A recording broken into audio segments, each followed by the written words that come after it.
j'espère que vous allez bien. Moi, c'est Mamie. Alors là, on se retrouve sur une nouvelle vidéo.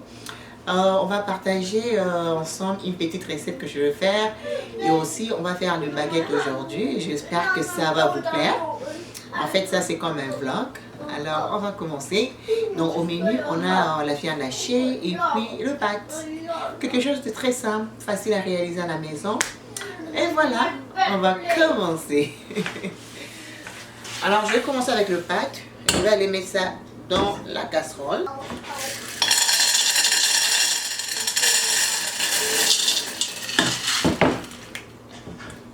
Et je vais mettre un peu de sel. Et on va mettre de l'eau.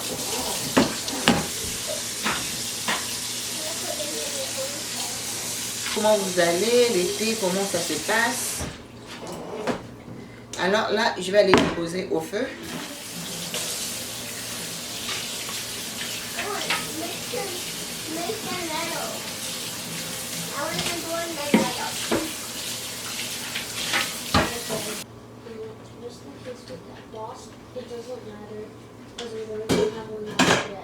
Là, je vais mettre un peu d'huile.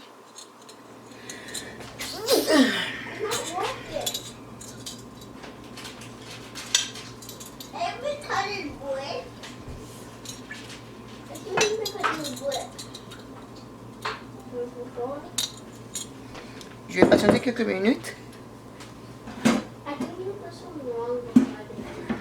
Notre recette, je vais aller mettre les oignons et puis notre ciboulette.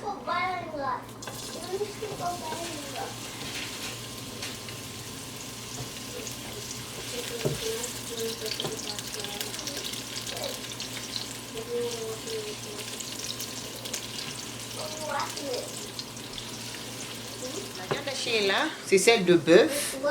Je vais juste prendre la moitié et je vais nettoyer.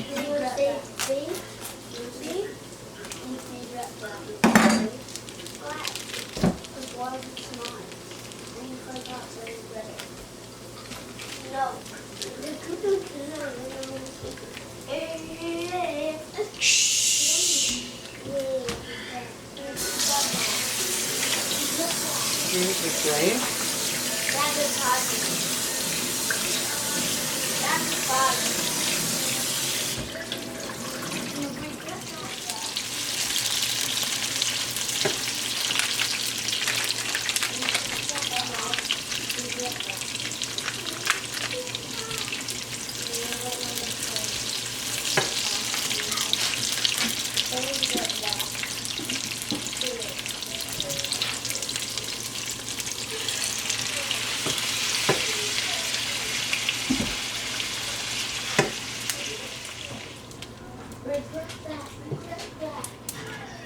En fait, je pense que je vais rajouter le tout.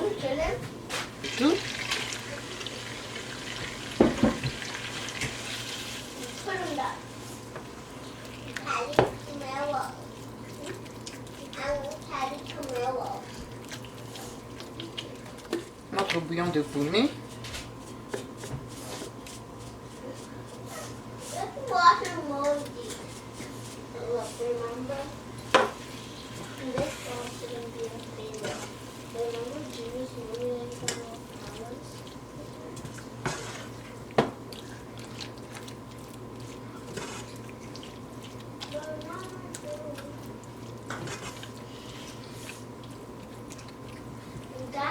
Alors, je vais laisser frire ça pendant au moins 5 minutes et puis je vous reviens.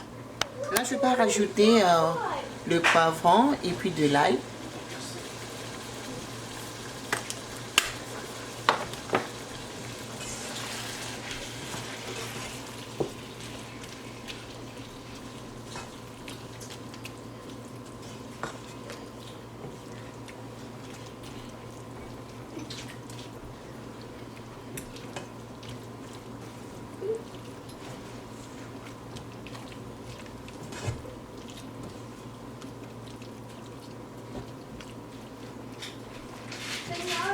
Pendant 10 minutes et puis je vous reviens. Alors 10 minutes après, je suis revenue. Il y avait de l'eau qui était sortie, alors du coup j'ai jeté de l'eau. Je n'ai pas la patience de patienter là, alors du coup je jetais ça. Si vous voulez patienter, ça dépend de vous. Mais comme je n'ai pas de la patience aujourd'hui, donc du coup, je jetais de l'eau.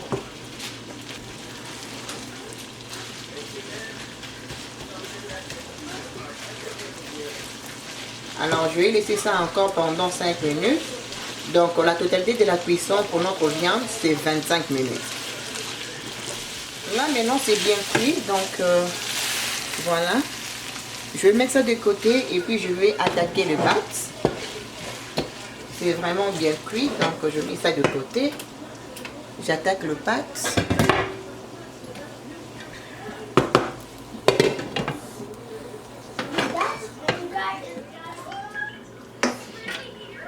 Notre pâte est là. Alors pour le pâte, je vais aller mettre le whipping cream qui est le crème à fouetter. Voilà.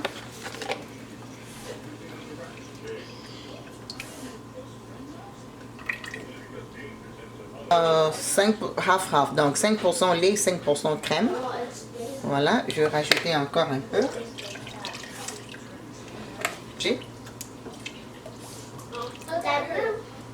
Et là, du coup, on va passer à l'assaisonnement. Je vais prendre d'abord notre persil. Je vais mettre. Et aussi, je vais prendre persil et ail et sel.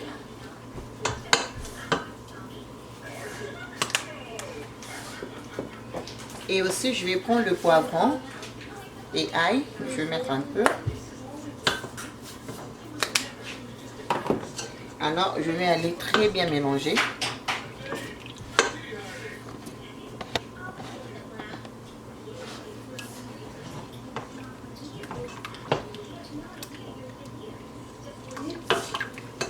Je vais prendre une cuillère de margarine. Alors, ce que je vais faire, je vais laisser ça dissoudre. Et puis, voilà. Maintenant que c'est bien fondu, je vais aller déposer le pâte. Voilà.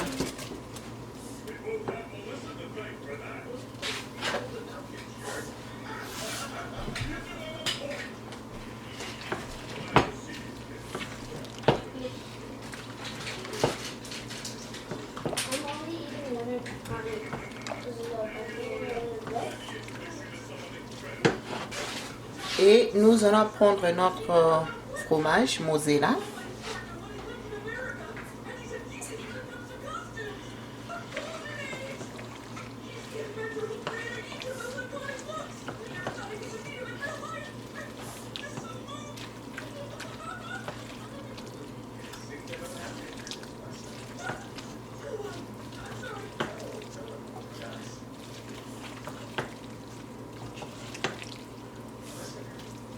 Ok, je vais laisser ça pendant 5 minutes et puis je vous reviens.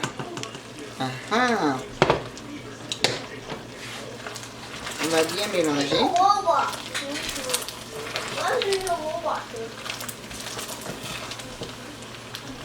Et puis, on va aller ajouter notre viande hachée.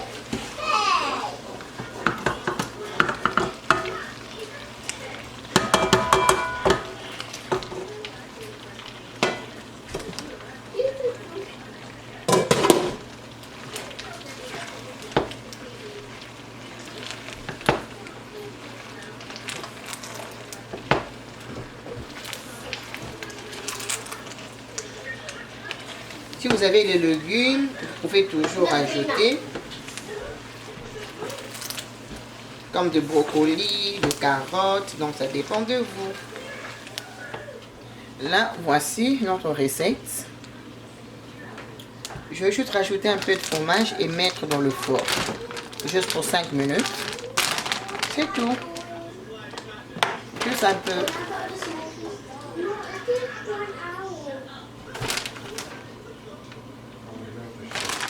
Et puis par suite,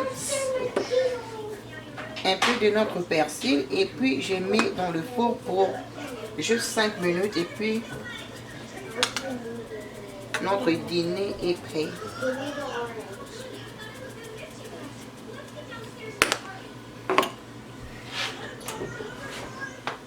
Et voilà, notre recette est prête. Voilà. Tout, c'est yummy, yummy, yummy, yummy, yummy. Là, tu bani recette na biso, il y a baguette. Comme on a mentionné, boulanger. Mais c'est boulanger ici, c'est la recette. Donc, on a une recette à mapa. Makambe baby. Donc, pour Banda, en toi, recette à mapa. Il y a la recette la plus facile à réaliser. Il y a la recette à mapa. Alors, ce n'est pas si compliqué que ça. Donc, les ingrédients sont déjà calculés. Papier reste bino, mesure, nyonso. Et puis, les autres au 4, il y a quelqu'un qui nous a demandé. Tout le monde pense au 4, il y a un autre dans souka. Les autres au samba. Les autres au ça, nyonso. Comme dessert. On est en dessert la nani. Même un petit morceau. On va essayer quand même un petit morceau la moitié. Comme ça, bon, on a dengue. Tout ça, baguette, baguette fait maison. Comment baguette, comment on y bébé? Comme un amour pas miel. Pas miel, on a déjà comment on a vu ça moi. Moi aussi. Donc, papier mamie. Papier mamie. Pas le miel. On a déjà comme vous avez dit de bonne bolingostika. Bolingostika, n'est-ce pas? Bon fondé, bah combo, bon, ça va combo, ça simbaté, mais. Tous ceux qui n'ont pas de miel, pas de miel. Mamie, wana azam, wana promesse. Wana promesse. Wana promesse, bah où me la. Bonne promesse, ça va. Donc. Tu dois avoir garçon, tu dois avoir garçon. Tu vas moi les boussons à moi, tu as dit ça. Pas de miel, pas de miel, pas de miel. Ok, on va commencer notre recette. Allez. Oui, bande bolanga, Zambé, azamala mingi. Notre Dieu est tellement merveilleux, il ne cesse de nous faire du bien. Mamie, Zamba bien, maman bonne. Zamba toko. Bande on a fait un solo, na bateau bande mana Zambete, toza na pema ponae, toza ponae, être na avoir et ça ponae. Et donc on a zan sengo côté l'ensemble les kinyo somami. Et pour ma part, nazo comme sanzambe mingi parce que mi kolonyo somami zamazo tel sanga bonté nae. Bonté nzambe zaka na mbongo te. Bonté nzambe zaka na ba bien matérialité. Maintenant esengo kimia ozo pesa biso mi kolonyos. Tant au monde nazo en bonne santé, moi sinanga na bana. Tozozanga lipate, tozozanga maïté, facture mon côté zali impayé. Vraiment nous bénissons ces dieux-là. Amen. Toujours se comparer à bateau sauté. Chacun de nous est unique et irremplaçable dans le plan de Dieu. Donc vraiment, tous un parcours on a vu son ensemble, na moto sauté. Donc tout le monde vraiment que côté mon ensemble ça et c'est momique. Donc, tout comme sans Zambé, tout ça toujours dans mode de confinement, dans nos vies, pendant les bandes de zones de normalité, comme ils me disent, Keba, il y a un autre qui, biloko yo photo sont ben on a vu ça qu'on a partagé, na bino ba moment oyo, mami to bo ma stress, to bo mama makanisi, to bo makambo ya kolembana, to bo mama makambo yo ya to bayane, un petit conseil, mais bossa l'erreur il y a choisi bande konanga bonde la nzamba sunga yo guider yo vers l'homme de ta vie, vers la femme de ta vie. So ba le pena moi sa vie na yo mbala vie na yo bo le mbanate surtout na ba moment boye ya confinement. Mamia toujours maman il y a un des autres tombes la biso la chaîne na biso. OK, bien la recette alors. To ba de sugo yo recette. Donc maman zalaki na zai derrière la caméra na ba no zo note ko abino. Vraiment bravo maman. On sait pas vraiment qui toque. Donc tout ça va pour maman j'ai confiance. Donc sur quoi tolobino toujours ça l'ensemble la bino mapa na biso mapa baguette mami baguette son bon et bien ça lelo baguette française. Donc voilà tout ça la machine na biso maman m'a l'accès bino l'autre fois. Donc bocal na biso nyo sur ekota. Voilà. Voilà, donc la mesurette nabiso, tout on a 300 grammes de farine. Beaucoup, mais beaucoup. Vous avez un détail, donc 300 grammes de farine. 300 grammes de farine. Et puis, Jusqu'à là, c'est bon, on pèse les bisous en gros. Donc, tu mesurer des oignons sauts. Dans 300 grammes, il y a farine. Voilà, tu as 8 grammes, il y a levure. Combo, je pense qu'il y a mon nana. Levure et mon nana, tes mains, ça m'a fait soda, c'est le taux de levure. Donc, 8 grammes, il y a levure dans le bisou.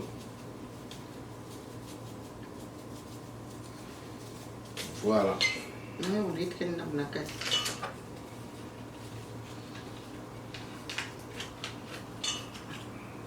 Ok. Et puis tu as petite cuillerée de soyo. Il y a mungwa. Mama salsa ngai. Avec yo so pene bele. Omoni so na sunga lo bako. Oni ka sunga, yiga seni. Asengo sunga. Abangi ye mo ke so pene bele. T'en fais pas papi na mulami. Je pense que oui, ça enough. Donc cuillerée mon corps, il y a mungwa, rempli pe bele te. Oyo comme ça, ma pa makayab. Voilà. Il y a donc à part voilà, tout on a préparé, tout on met ensemble. 270 grammes, il y a maïs. Ou bien 0,270 millilitres. On a chimiste. Et puis pour épaissir, 7. On tient moi dans l'huile. Cuillère une question sur le supermarché. Cuillère mon corps, il y a soupe. Mon coca, il y a soupe. Il y a moi l'huile. Oui, rajoute encore un peu.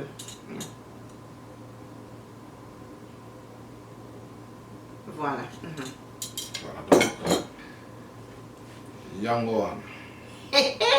Bogolia baguette lelo et bolia on est la caméra.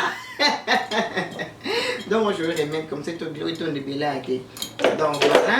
Donc nagomeka kobalola na mwa lutu na biso na maboko, pas maboko mais na lutu na biso. Et c'est mélanger moi moke. Chemise olat na luli yango. Oh luli yango? Oh merci baby. Merci. Bon le matin na malade na bungsaka. Ba bungsaka hein chérie. Donc voilà maman. Je vais vraiment tout récupérer. Ok. Et puis tokenango na machine à biso 5 à 10 minutes. Ok. Ya bandeko nazo kita machine à biso. Voilà. Hein? Donc tout meka yango na vitesse ya malembe 2.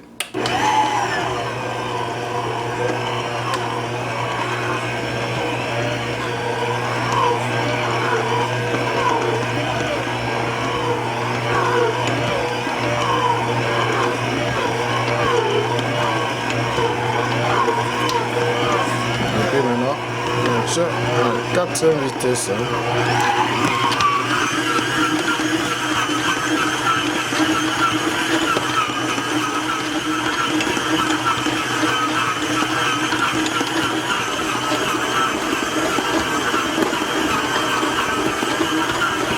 Il y a bande de biso, tu checkes pendant 5 à 7 minutes. Moni, farine à biso.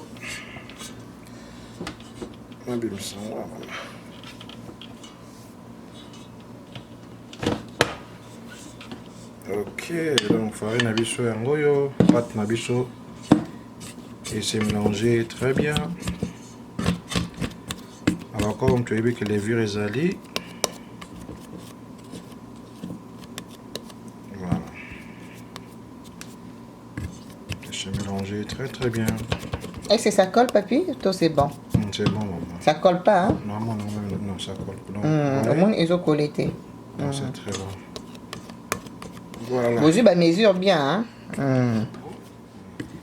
Et puis on finit kango de na saki.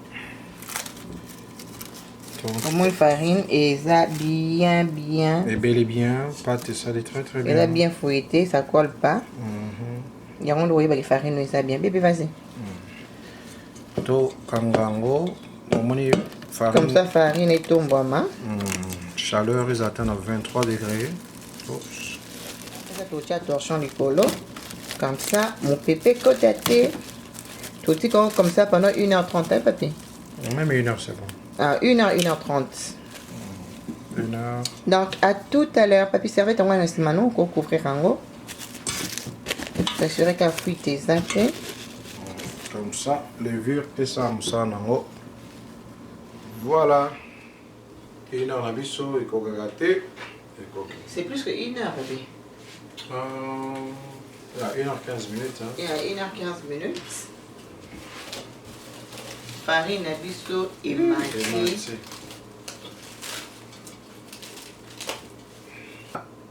Et salien, farine en wana et pâte doublée.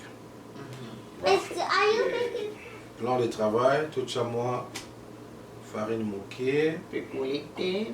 Yanné toyebi, tous en besoin ma beaucoup à l'autre na biso. Et ça, ma beaucoup. Papa. Voilà, tout. C'est bon avec les doigts? Il y a plus ça. Sur les athétiques, les hommes aussi comme maman. Non, et on. On ça m'a beaucoup de toute façon aussi, et donc, la sopa, farine à biseau, on a un plan de travail à biseau. Les non sont guettés, vous m'avez dit qu'il y a un bec ou notre sont guettés. Les non t'as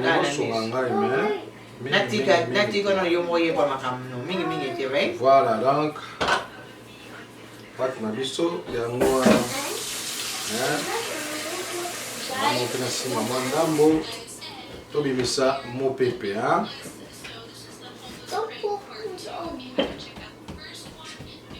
Wow. Bon, on a un niveau à massage. Papi, ça va faire massage. Nous te voyons à psychologue pour effiner le. Et au bicate. Donc, papi, tu as fait un massage pour donner là. Mais papi, pardon, ma boko, on s'en finit, on s'en finit moi mobile. Et ça, moi, si papa. Mami, nous autres, ils ont un biscuit, mami. Nous autres, un biscuit. Voilà. Mon pépé nyonso. Et bimi. Wow, good job, Bouddha Pat. Pas tes os collés. Pas tes collés, donc. Et là, ça veut dire que mon salade, le salami, vraiment malin.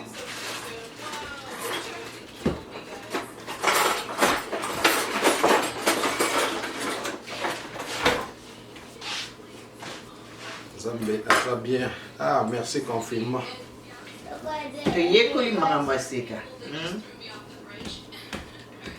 Bon, monsieur, on a bisonné normalement à maman.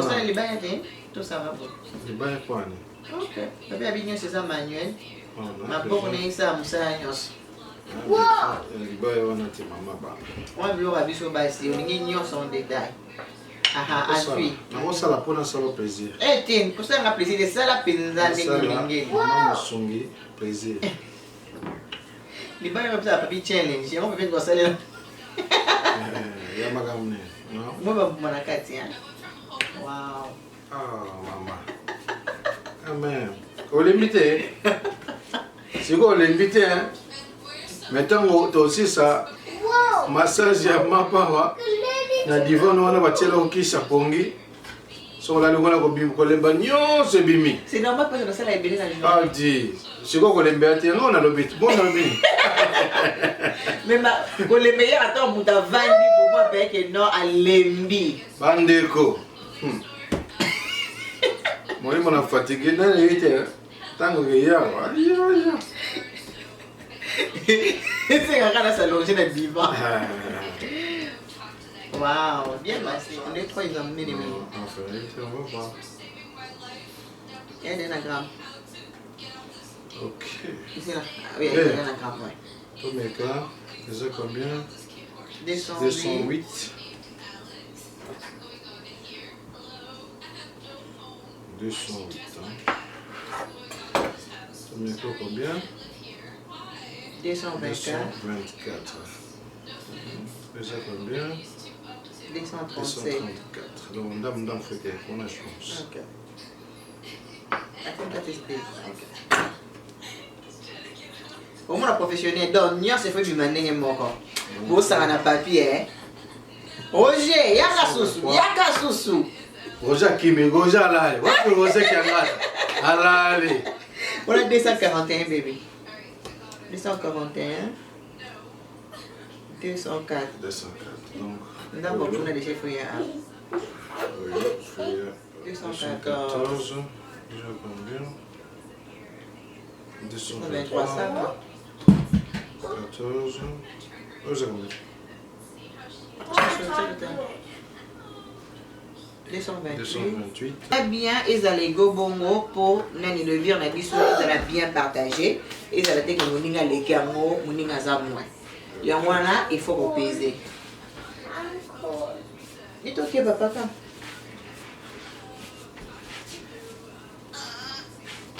Et nous va dire à l'eau.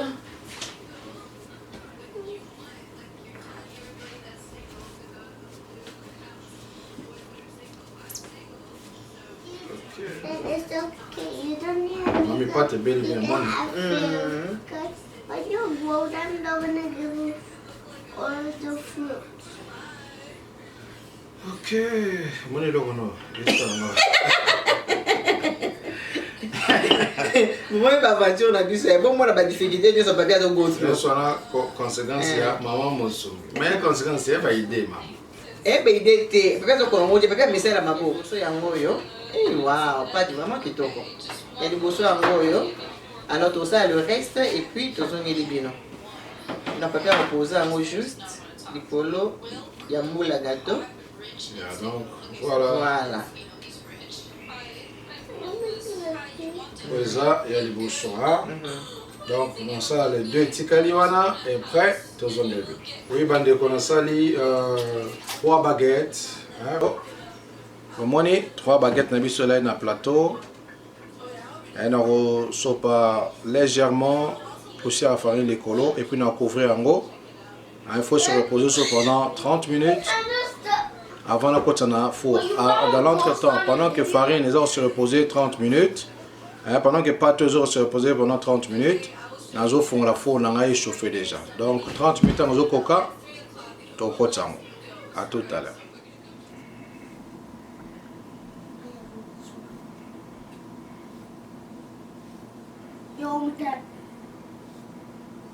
On va faire la mbeli, tout comme on va faire la ciseau. Mais la ciseau, c'est mieux la ciseau. Ok.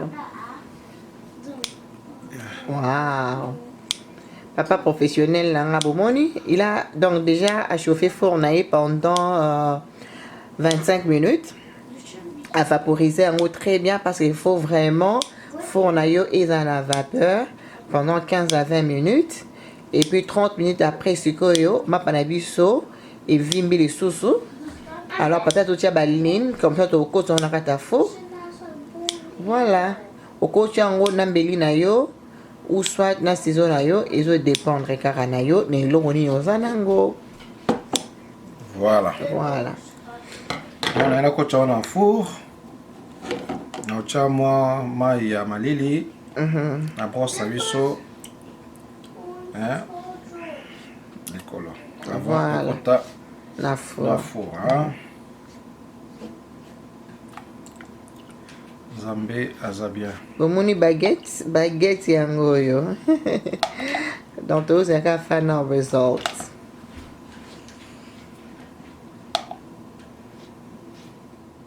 Ok.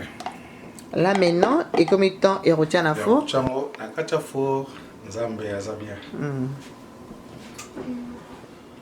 Et voilà. Et continue la four. Continue à four donc 20 à 25, 30 maximum, photo, jeter un collet. À tout à l'heure. Hein? Premier essai, oh, ma panabiso tellement moto. Et belly. Au moins, donc, tout est possible. Hein? Surtout ça, les boys. Moi, t'es nabiso, tu moi, manteca na kati. Ma beza, hein? Zamba bien, confirmé bien, donc pratique, hein, mort pratique, donc mort et zala, kito. Zamba pamba bien. Papi, mon carte était pour dans le salakat. Ah, mais ça monte ma casse, hein, je vais faire un beli. Papi, il faut la saison, les lots dans la carte, les lots, ils ont rien là. Ok. Map à la biche en haut. Au moins, les maps. T'as la quanti. Ok. Tokate. Ouf, ouf. Ouf. Bon. Ouf. Bon, Kango. Comment on est désolé? Quanti. Ouf. Pas qu'on l'a en matega. Moyen. Faut là. Katali, Bomoni lipa na kati. Lipa wana, to tia Bomoni lipa na kati. Moi beurre. Bomoni lipa fait à la bonne kati. En plus, c'est encore chaud et pourtant, hein. Normalement, il faut oser la moi 10 minutes avant. Mais au cas on passe tout limbi, vidéo de moulay. Autant de se fondre. Nga margarine, mais il y a la beurre. Et si les barolets sont sous Mbongo te bande confirmé bien. Confirmé moi ça c'est ça. Bébé. Ah maman. Nous tournons tout. Tout ça go bon. La bouteille libre. Zamba bien. Voilà. Na me carabine bande ko nanga. Beaucoup qui ont des accourstillants. Croustillant. Zamba bien. To comment malem. Et l'autre au bout d'un an ils ont des formes mais pour la lipe bi mi lipe to linga pe forme bi mapeza makasi mais elongo na bilo to zoye ko la toujours. Mais ce qui est bien lipe bi bien frais et ça vraiment bien et ça vraiment lipe en fait mais c'est juste forme ni to zo bunda nango né vraiment fort. Il fallait Tom Sango 4. Exactement, il y a bien miné bon. Bien miné parce que tu peux mis en 3. Donc tout ça en 3 quoi. Mais exactement. Va mesurer tes alliés. Prochainement, voyez Barbara, la répétition est la mère des sens. Plus on pratiquer, plus on comment meilleur. Exactement. Mais sinon, tozo la li panabiso. Buyoki ango kwachi. Papi nga la ti caméra la mono zo lekelanga. Alors, au revoir mes love. Nzamba pambola bino, tout le monde limbala sima. Beau s'abonner et puis beau partager. Moi mon bali on dit sur le bani. Bye bye, à plus tard. Lipo koleo pemele mutalali te som mutalali au déranger pour ngena. Posa crunchy. À plus tard, peut-être que bino na sourire nae. Bye bye.